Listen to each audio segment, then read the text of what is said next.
Hi everyone, I am Jane Parrett and I will be discussing the first three of the five main categories of exceptional children. These are children who deviate significantly from what is considered typical in terms of intellectual ability, learning capacity, emotional well-being, physical condition, or giftedness.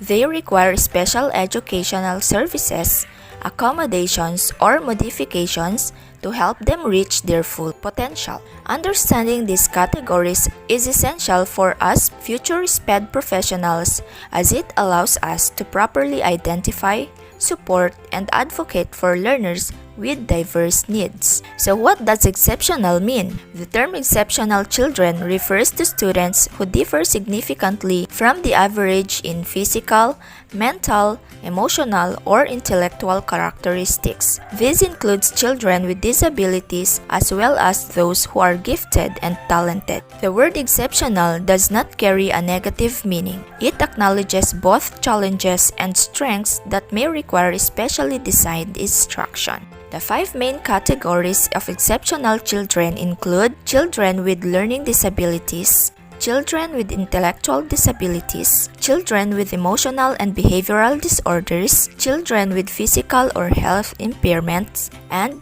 children with giftedness and talents. Let's discuss children with learning disabilities. These are children who, despite having average or above average intelligence, face significant difficulties in processing information which affects their academic performance. Examples of learning disabilities include dyslexia, dyscalculia, and dysgraphia. Dyslexia is a reading disorder where a child has difficulty decoding words, recognizing sight words, and understanding written texts. Dyscalculia is a math-related disability involving difficulty in number sense, memorizing math facts, or solving arithmetic problems. Meanwhile, dysgraphia is a writing disorder that affects handwriting, spelling, and organizing ideas on paper. In a classroom, it could be a child who reads below grade level despite strong verbal skills, or a student who struggles with basic math facts even after repeated practice. Their educational needs may include remedial instruction, individualized strategies, use of assistive technology, and multisensory teaching. The next category is children with intellectual disabilities. These children demonstrate below average intellectual functioning, typically an IQ below 70, and limitations in adaptive behavior such as self-care, communication, and social skills. These intellectual disabilities could include Down syndrome, Fragile X syndrome, and fetal alcoholic syndrome or FAS. Down syndrome is a genetic condition that causes intellectual delay along with distinct physical characteristics. Fragile X syndrome is a genetic disorder that results in cognitive impairments and behavioral issues. Meanwhile, fetal alcohol syndrome is caused by prenatal alcohol exposure, resulting in developmental delays and behavioral challenges. In the classroom, it may be a student who learns at a lower pace and may need step-by-step instructions, or a child who struggles with daily living skills like telling time or counting money. Their educational needs could include structured and functional curriculum, life skills training, visual aids and concrete examples, and patience and consistency. The third category is children with emotional and behavioral disorders or EBD.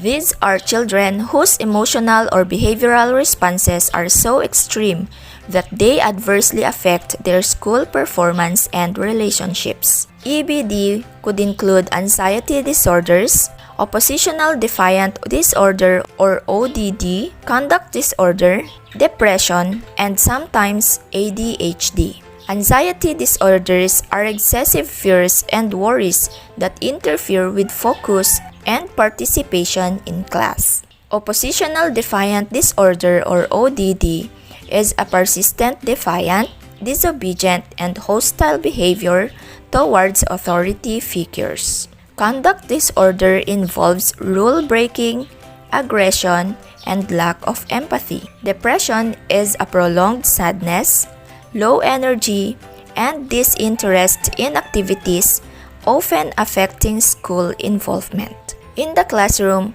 it could be a student who is frequently disruptive, defiant, or physically aggressive, or a child who isolates themselves, shows signs of depression or extreme fearfulness.